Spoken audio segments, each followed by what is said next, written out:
So I would call myself somewhat of a Silent Hill fan. I've experienced a good handful of the games in the series, mostly the ones that are actually considered worth playing and a few that are not. And whether I like it or not, Pyramid Head lives rent-free in my head for reasons I'm sure Masahiro Ito did not intend when he designed the character. If he knew, I'm sure he would send my ass straight to horny jail.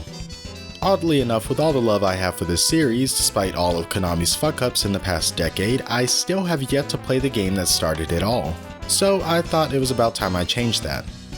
So the game starts off with this interesting pre-rendered opening showcasing a man named Harry and his daughter Cheryl driving on a dark road. Some hitchhiker walking in the middle of the street like a dumbass causes Harry to swerve and get into a car accident. And upon waking up, he finds himself in a small town obscured by dense fog and snow with not a soul in sight. Harry quickly disregards every bad sign that tells him to get the hell out of this town while he still can and continues wandering the streets of Silent Hill in search for his daughter. I gotta hand it to Harry, if I was in this situation, I would turn my ass around so quick and leave this town. There's no way I would have looked for this little girl. As soon as I saw that flying monster in the diner, I would have packed my bags and assumed Cheryl was dead. The credits would have rolled within 5 minutes of booting the game up. So, Dad of the Year goes to the homie Harry Mason.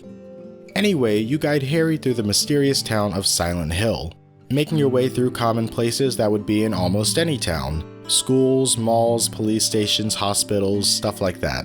Gathering leads to your daughter's whereabouts and investigating said leads. And sometimes you don't get any clues, or you get super obtuse ones that have you wandering around town trying to go into buildings that the game's camera decides to focus on, only for you to find out that the developers didn't even bother to add a message that tells you you can't go in there. Side characters make an appearance every once in a while in order to help push the story along.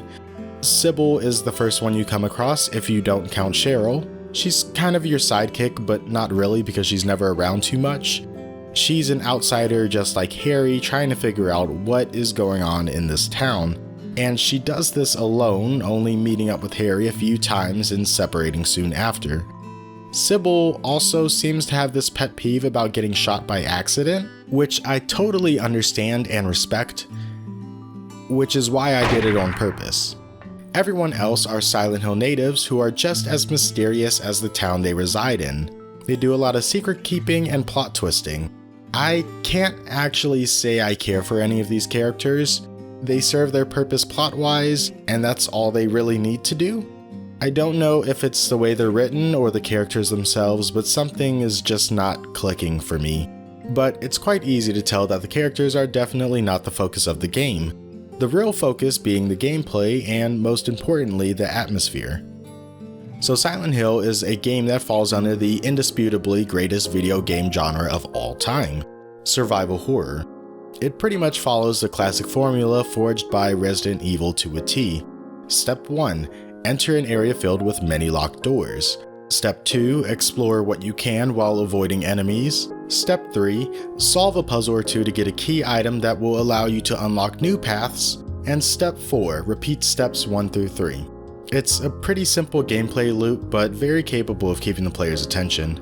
Until they get stuck on a puzzle because the clues are too fucking obtuse for your dumbass to figure out what you're supposed to do. Or when you completely miss key items because unlike every other PS1 survival horror game, this one is fully 3D. I mean, some items are colorful and they stand out, but there are also quite a few that are just as dull looking as your surroundings. I'm totally not salty about the fact that I wandered around Central Silent Hill for 30 minutes because I didn't see the key in the hospital before I left. That's all in the past, and I'm over it, honestly.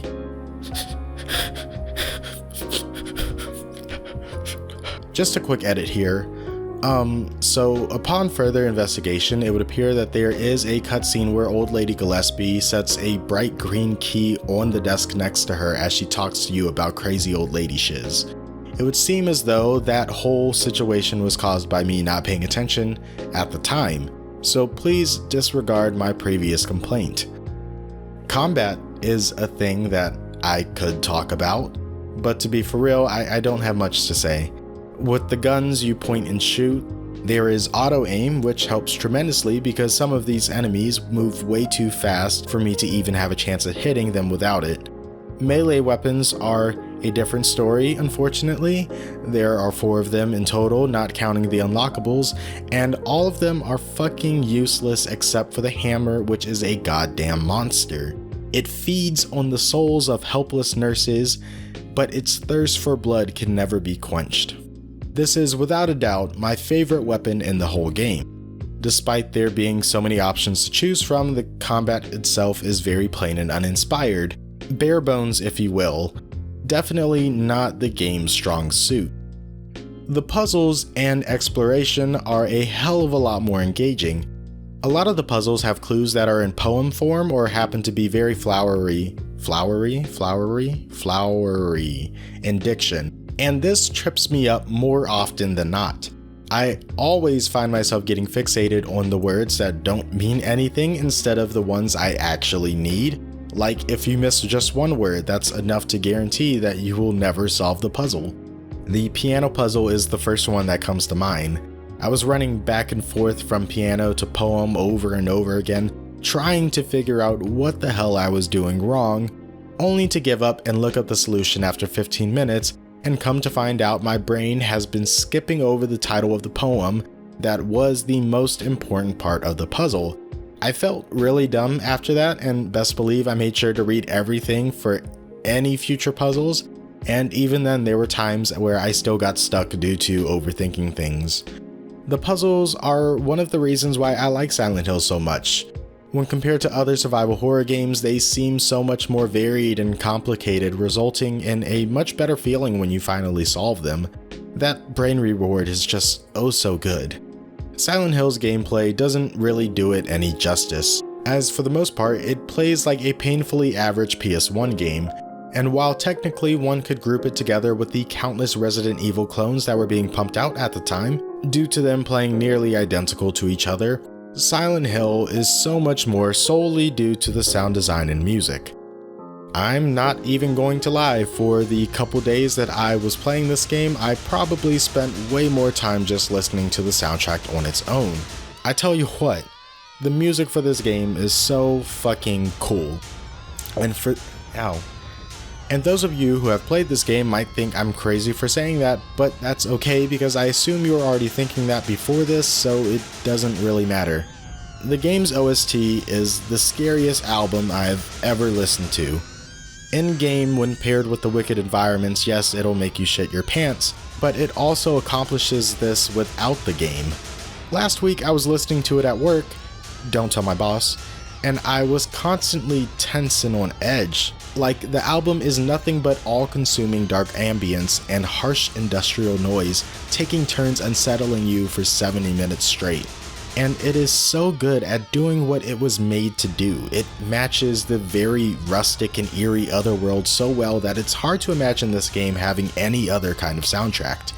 It just works.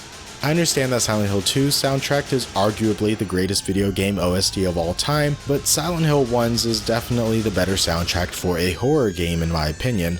Akira Yamaoka really put his whole foot in that shit. Like, that man is truly amazing, and without a doubt in my mind, I truly believe that the only reason Silent Hill became as successful as it did was because of that man. Without the amazing soundtrack and sound design, this game would just be another Countdown Vampires or Deep Fear, and would have never gotten a sequel.